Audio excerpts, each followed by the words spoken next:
Hey y'all, we are in the garden at Missy's Pleasures of Life and good old Southern home cooking and baking. And I'm cooking out here alive because it's hot. This video is going to give you the top 10 crops you should have in your garden today to save money on your produce and fix a variety of food for your family. So come on y'all, you know you want to get started and you want to see what I'm going to talk about. I forgot to mention okra in the video, but okra is another one. And Bushy Head over here is going to eat some okra. Ain't that right? All right, y'all, let's get started. All right, y'all, we're going to talk about some of the best crops you can grow to really save money. The oven's aglow, the table set wide. Family and friends, come on inside. With each loving dish, we create our own tales. In every sweet moment, happiness prevails. Gather round, let the good times roll. Home cooking magic, it feeds. From pies to stews, every bite's a delight. At Misty's Pleasures, everything feels right. So some of the most costly crops in the grocery store happen to be peppers. Now green peppers are, they've gone up in cost quite a bit in the past couple years. But red peppers, yellow peppers, orange peppers, purple peppers you're hardly ever going to find. They are very expensive. You will pay over $2 for one red pepper. Now this plant right here is a purple pepper plant. And if you look very closely, we're going to be having a lot of purple peppers. It is doing great. In fact, it's doing fabulous. It's very easy to maintain. It's in a container on the porch. And it's just doing amazing. The next one is the lunchbox peppers. Now this is the lunchbox orange peppers. And that's this plant. Again, it's growing right alongside of the purple pepper plant. I've already gotten a bunch of peppers off of it, but it's going to be producing more.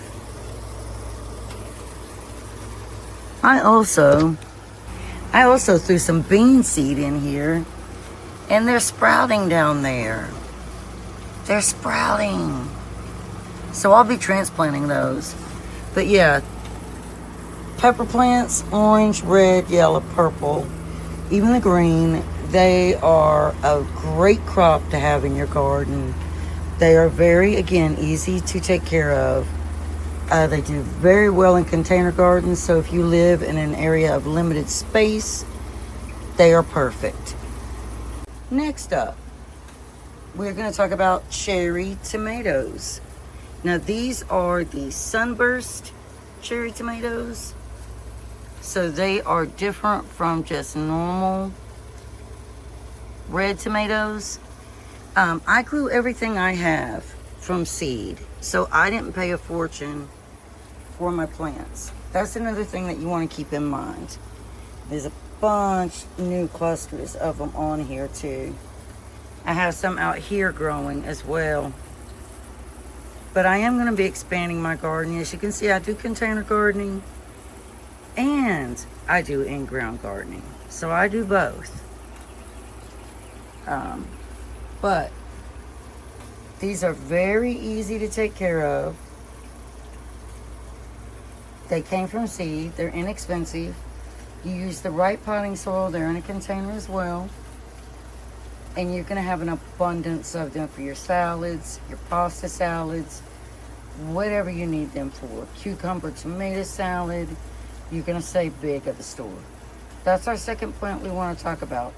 That is significantly important to have in your garden. Your sunburst tomatoes, cherries.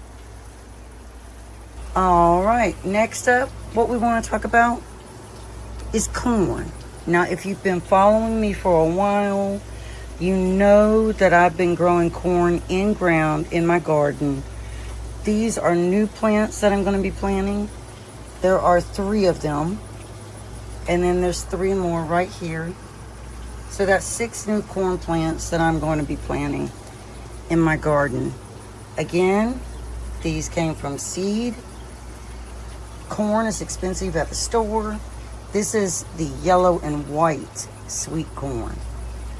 It's really excellent to have in your garden. You can dry it out for squirrel food. You can do all kinds of things with it. Corn salad, corn on the cob, on the grill. It is just a wonderful crop to have. It is very easy to take care of as long as you use the right soil. I always put in a little bit of phosphorus, some bone meal, always earthworm casings, and definitely some of my own compost to get it a kickstart. It does really well. It's really, really great crop. Great crop if you are in the Northeast. In the South, on the Northeast side, like I'm in the mountains of Tennessee, going towards Virginia. So it is just a great, great crop to have. All right, y'all. Another plant that we want to talk about today is, I've already got 7 in the ground. And you guessed it. It's pumpkin. Pumpkins. All those got to be separated. You want to dig some holes? Or do you want to wait for the tiller? We'll wait. Yeah, well, he's going to wait till Friday for the tiller. I got to go pick it up that morning. But anyway, yeah, pumpkin. Who doesn't like roasted pumpkin seeds? Pumpkin's very easy to take care of as well. I grew this from seed. As long as you give it bone meal, earthworm casings, some phosphorus, and check the soil for acidity, because it likes a specific pH balance in its soil. They will do wonderful. Like I said, I have 7 in the ground right now, and that's going to be expanded. So there's going to be 2 more strips of pumpkins that we're going to be putting out there, and he'll be doing the tiller Friday if I can pick it up that morning, and then I'll be planting the pumpkins. But yeah, so pumpkin is another one. I mean, pumpkin pie, pumpkin bread, pumpkin muffins, pumpkin brulee, all kinds of things you can use pumpkin for. Everybody knows they can be expensive at the store, and you're not going to get the quality like you do when you grow it yourself. That's plant number 4. All right, y'all, my son's making fun of me because I said acidity wrong. I said acidity. I meant acidity. So Blooper. There. That's a blooper.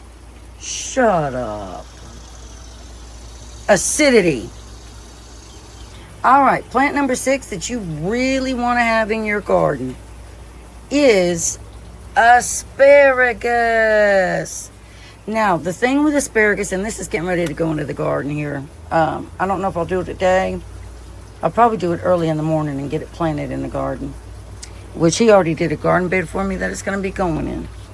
But the thing with asparagus is the first year, you want it to just grow like a fern, okay? You don't want to, even if it gets fruit, you do not want to pick it, because the focus of the asparagus in the beginning is on the root structure, on the root system. You want it to develop really strong roots so it can grow well, be healthy. It is a perennial plant. It comes back every single year. And as long as you take care of it and give it the love it needs, it's going to give you the food you need. And he loves grilled asparagus. He loves bacon wrapped asparagus. It is good. So first year we won't be able to get any. Second year we'll be able to get a few. But going into the 3rd year, we will have an abundance of asparagus. Asparagus is quite expensive in the produce section of your grocery store. So you're going to save a lot of money growing it yourself. That's crop number 6. All right, y'all, here we are. We are at plant crop number 8. This plant right here in the very back is eggplant. If you are kind to your eggplant, it is going to be kind to you. Eggplant is expensive in the grocery store. It is. You treat this plant right, give it what it needs to grow, and you are going to have a good amount of eggplant. You'll have no reason to go to the grocery store.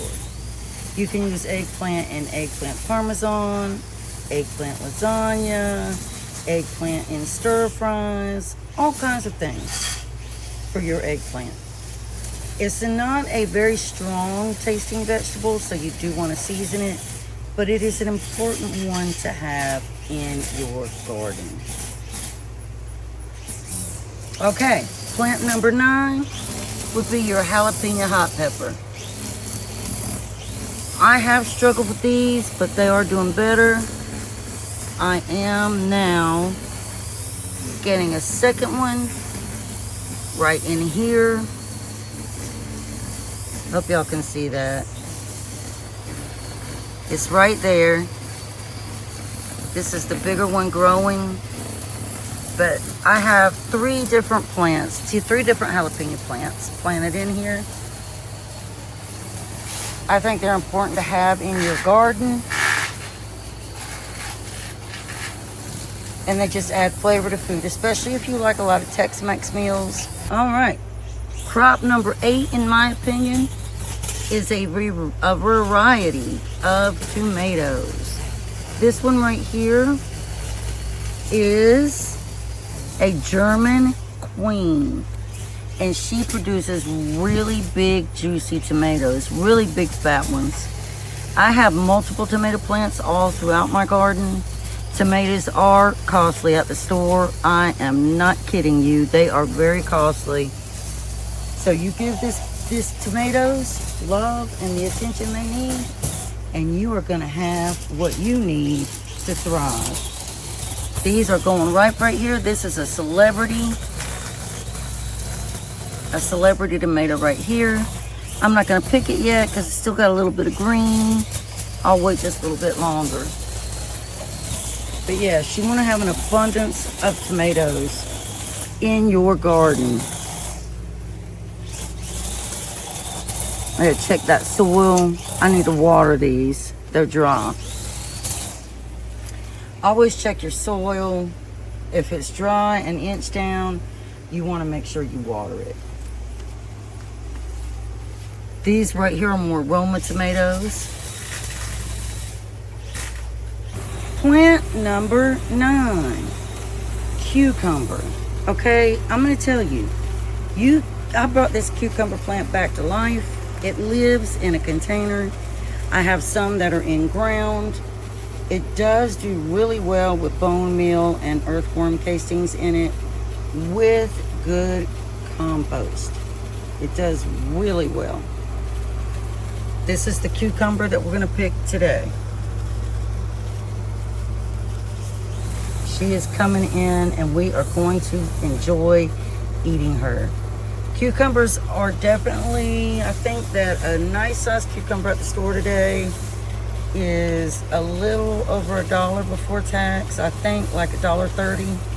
So one cucumber plant, just to give you an idea, for just one cucumber plant, there's 2 cucumbers. I don't know if y'all can see that.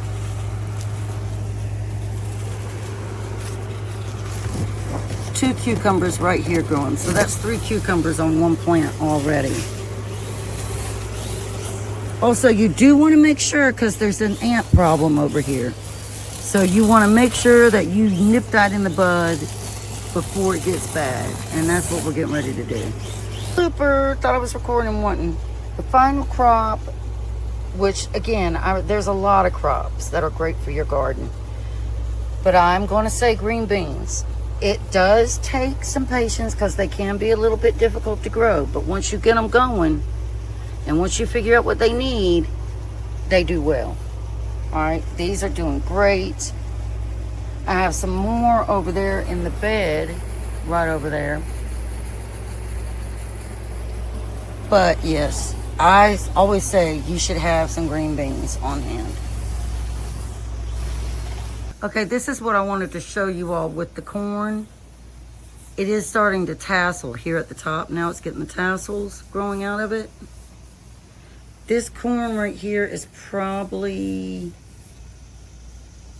8 inches tall. Maybe taller than that. But one thing I do want to show you about it that I feel like is really cool. This is the newest corn, you know, that I've shown you that I planted right through here. And then the sunflowers. But what I really want to show you that is really, really cool to me is how this has legs. You see that? Isn't that cool? That is too cool to me. And this is a strong stalk. That's a little baby corn I planted right there. But we are going to have a good yield of corn this year.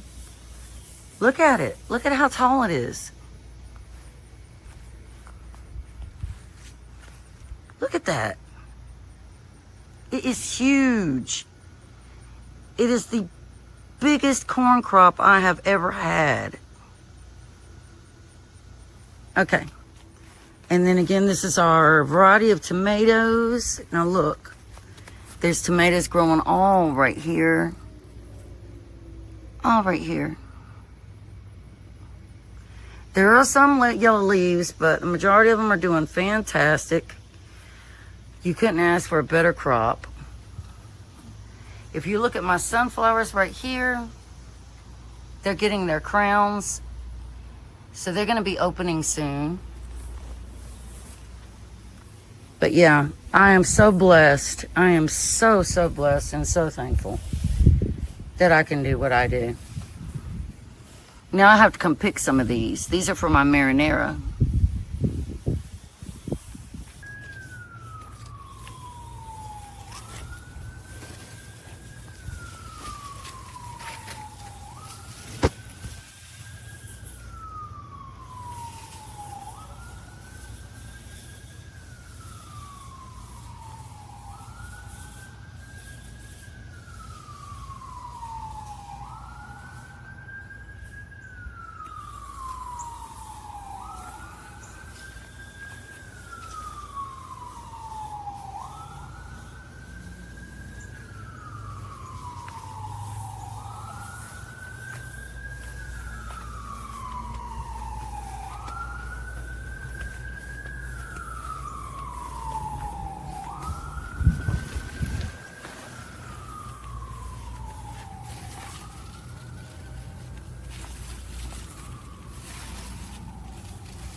All right, I did want to come show you all the sunflowers on this side because they're just so beautiful.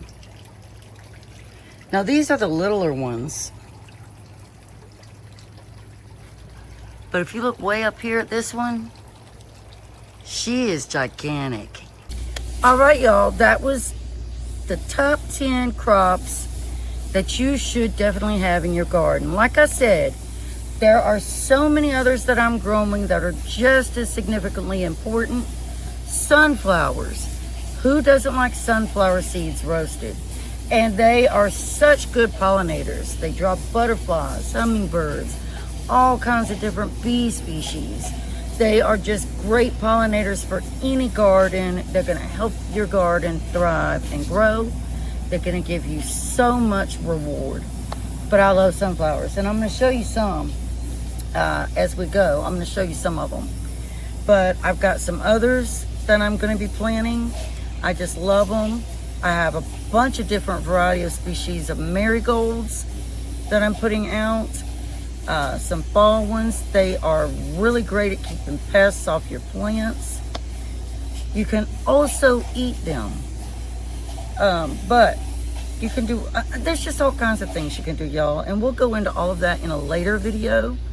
I appreciate you watching. I hope you enjoyed this video. Give me the thumbs up.